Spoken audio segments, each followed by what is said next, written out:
Assalamualaikum warahmatullahi wabarakatuh. Kisah sahabat Nabi yang buruk rupa, namun dirindukan bidadari surga. Dahulu ada seorang sahabat Nabi bernama Julaibib radhiyallahu anhu. Dia lahir di dunia tanpa mengetahui siapa kedua orang tuanya dan dia tidak mengetahui nasabnya. Bagi masyarakat di zaman itu, orang yang tidak memiliki nasab jelas merupakan suatu aib. Julaibib memiliki tampilan fisik bisa dibilang buruk rupa, sehingga karena buruk rupanya jarang ada orang mau mendekatinya. Julaibib adalah orang yang sangat bertakwa kepada Allah dan Rasul-Nya. Dia juga adalah salah satu prajurit perangnya Nabi Muhammad SAW. Walaupun banyak orang mengucilkan dia, tapi tidak dengan Nabi Muhammad. Suatu ketika selesai menjalankan salat, Nabi sempat memanggilnya. "Julaibib, tidakkah engkau ingin menikah?" tanya Rasul dengan lembut sambil tersenyum kepadanya. "Siapakah orang yang mau menikahkan putrinya dengan diriku ini, ya Rasulullah?" jawab Julaibib sambil tersenyum. Lalu Rasulullah menjawabnya dengan senyuman. Julaibib menyadari dirinya tidak mempunyai apa-apa dan menurut dia tidak ada seorang pun yang mau menikahkan anaknya untuk dia. Keesokan harinya Nabi Muhammad bertemu lagi dengan Julaibib. Lalu Rasulullah kembali bertanya kepada Julaibib, "Julaibib, tidakkah engkau menikah?" Dengan jawaban yang sama Julaibib menjawab pertanyaan Rasulullah. Sampai pada akhirnya Nabi Muhammad menarik tangan Julaibib dan mengajaknya ke suatu rumah pemimpin Ansar yang dikenal mempunyai anak yang sangat cantik. Setibanya di rumah pemimpin Ansar, Nabi Muhammad bertemu dengan ayah dari wanita yang cantik itu dan Rasulullah mengatakan, "Aku ingin menikahkan putri kalian," kata Rasulullah pada si pemilik rumah. Melihat perkataan Rasulullah yang ingin menikahi anaknya, sang pemimpin Ansar itu pun senang. Betapa indahnya dan betapa berkahnya jawaban pemimpin Ansar dengan wajah yang senang, mengira bahwa sang Nabi lah calon menantunya. "Ya Rasulullah, ini sungguh akan menjadi cahaya yang menyingkirkan temaram di rumah kami. Tetapi bukan untukku, melainkan untuk Julaibib," ujar Rasulullah. Sang pemimpin Ansar itu pun kaget mengetahui bahwa anaknya akan dinikahi oleh laki-laki buruk rupa yang tidak diketahui nasabnya dan langsung mengatakan bahwa dia harus mempertimbangkan dengan istrinya. "Ya Rasulullah, saya harus meminta pertimbangan istri saya tentang hal ini," kata pemimpin Ansar. "Dengan Julaibib, bagaimana bisa?" Julaibib berwajah jelek, tidak bernasab, tidak berkabilah, tidak berpangkat, dan tidak berharta. "Demi Allah tidak akan pernah putri kita menikah dengan Julaibib," jawab istri pemimpin Ansar itu. Mendengar perdebatan itu, sang perempuan yang cantik anak dari pemimpin Ansar itu pun keluar dan mengatakan, "Siapa yang meminta?" Lalu sang ayah dan sang ibunya pun menjelaskan, "Perempuan yang cantik ini memang dikenal salehah yang sangat mengerti dengan agama. Apakah kalian hendak menolak permintaan Rasulullah?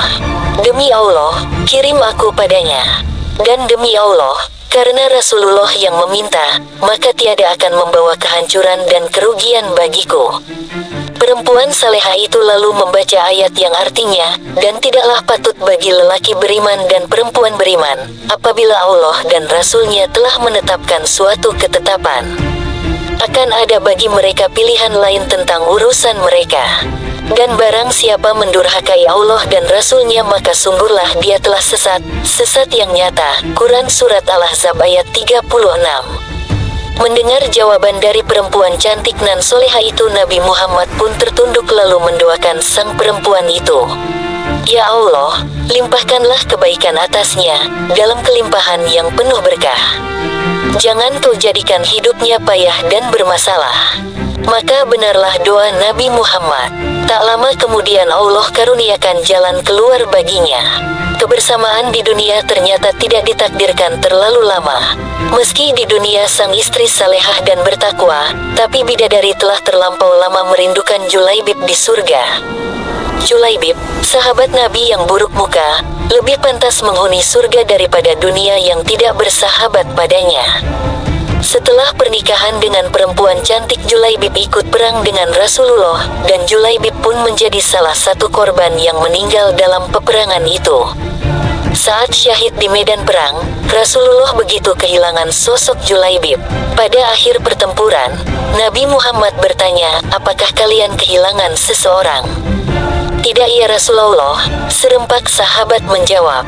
Sepertinya Julaibib memang tidak berarti di kalangan mereka. Apakah kalian kehilangan seseorang? Tanya Rasulullah kembali.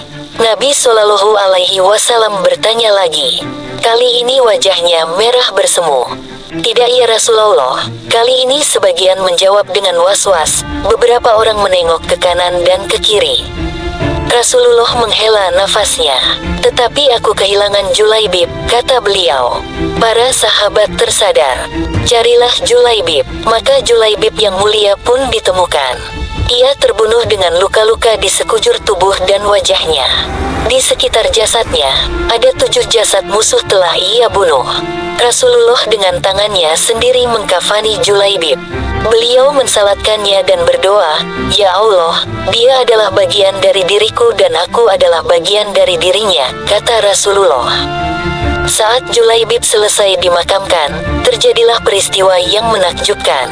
Rasulullah menangis, air matanya menetes sembari memandang ke langit dan tersenyum. Lalu membuang pandangannya ke samping seraya menutup mata dengan telapak tangannya.